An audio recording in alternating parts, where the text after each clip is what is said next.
A little bit greater than what they expected. It's really great to see that, especially in this part of Southwest Missouri. Being born and grown up in a Democratic household, it hasn't been the easiest, but for those that know my grandmother who passed away in April, she'd be really proud of this showing, so I really appreciate everybody coming out today. I would like to first introduce Chris Koster, who's going to be our next governor of Missouri.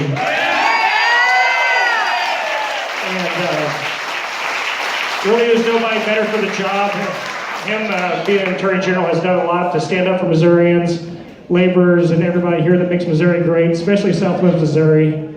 He was here whenever Joplin went through a real difficult time and stepped up, and his leadership is something that I want in Jeff City, because actually being a true leader is what we need, not someone who's an authority figure or who just throws around, how can I say this in lack of better terms, his attitude. So let's make this really short and sweet, and I want to give it over to Chris. Let's welcome him to Joplin, Missouri.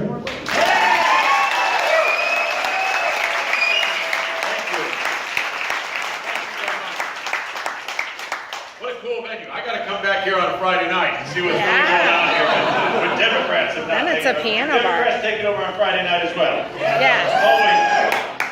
Well, this is a great turnout. It's a great turnout in a great city that has shown the entire state the spirit of unity and what can be accomplished when people come together for a good cause.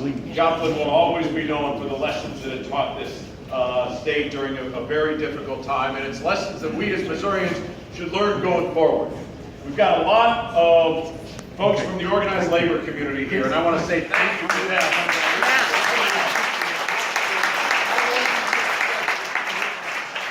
One of the big issues, obviously one of the very big issues that we are dealing with right now in the state of Missouri is this question of how to keep right to work out of the state of Missouri. Yeah. And you know, here's the simple fact of what it's like to campaign around the state these days. I get a lot of folks, many of them well-to-do, some of them very, very wealthy. And they come and they tap me on the shoulder, and they call me over like they want to tell me a secret. And they say, hey Chris, I think the state of Missouri would be a much better place if folks who get paid by the hour just made a little less money. And I look at them like, are you serious? This is what you want me to carry this campaign forward on? But when I go to the grocery store, and I talk to the woman who's stocking the shelves at the grocery store, maybe for $10.50 an hour, maybe $11 an hour. And she gets that 11 bucks an hour because she has the right to collectively bargain her wage, a right that was given her by Franklin Roosevelt in the Congress of 1935, when they gave Americans two rights. They gave them the right to collectively bargain, and they gave them the minimum wage. And it was a before and after moment in this country. Life was harder before that. Labor was traded like corn and cattle around this country. But after that moment, a middle class was born. And we're never going to let that middle class go away. We're going to continue to work to support.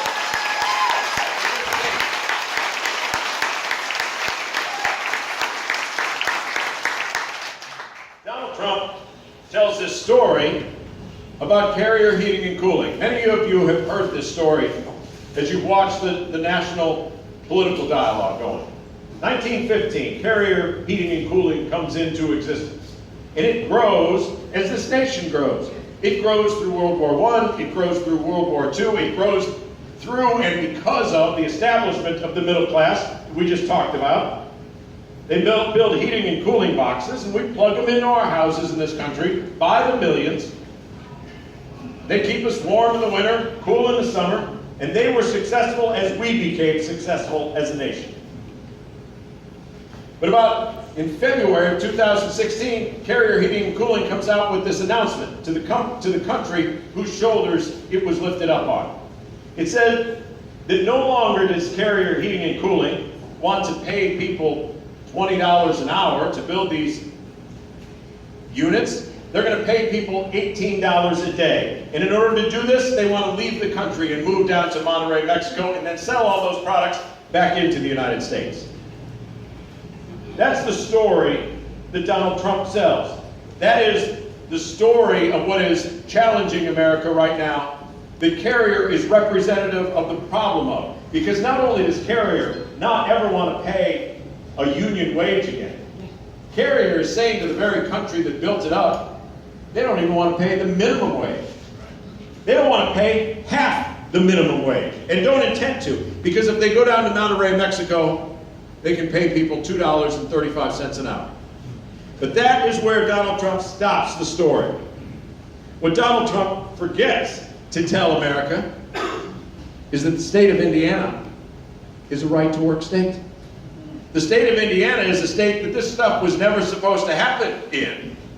The leadership of the business community in that state promised the people of the state of Indiana, give us over your collective bargaining rights, trade away your pension, trade away your health care, your security for the future, and we'll make sure that none of this ever happens to you. And after Carrier took their collective bargaining rights, lessened their pension, reduced their health care, they still picked up stakes and headed south of the border. Our job, all of these folks here today, over the next 2 weeks and beyond, and my job over the next 2 weeks and hopefully for the 4 years beyond that, is to make certain that the people of the state of Missouri never make such a foolish mistake.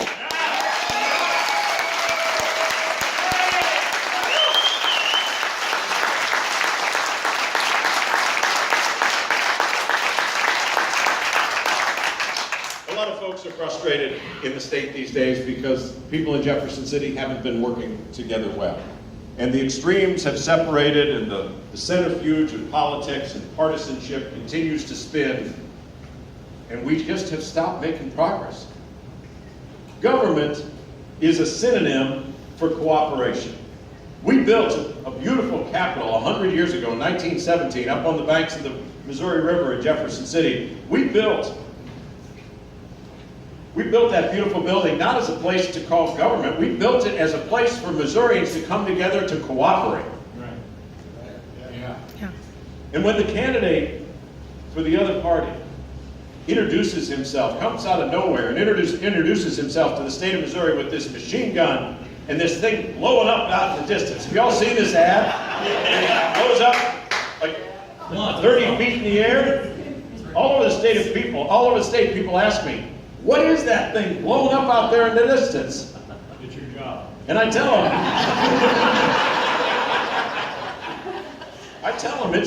I think it's the Department of Elementary and Secondary Education.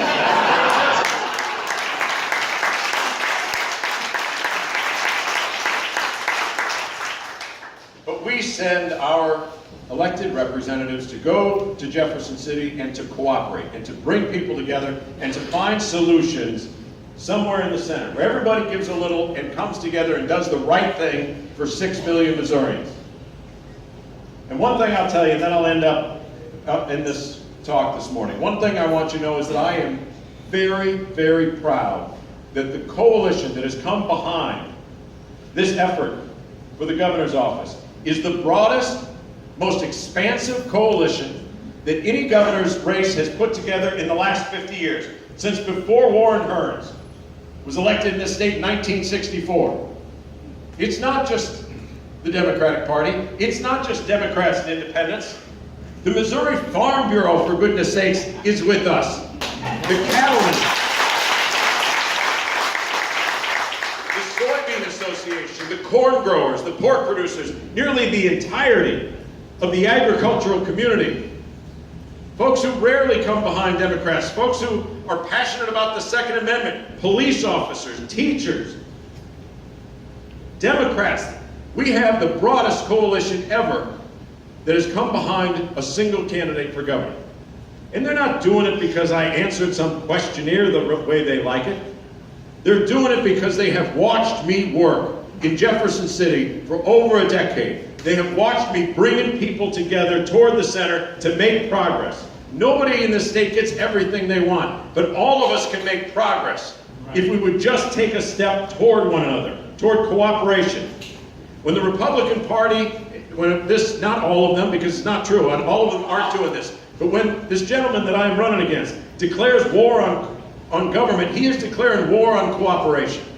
And if we declare war on cooperation as 6 million Missourians, we're never going to make any progress. Not for health care, not for education, not for our road system, not for the things that bring us together and make us great.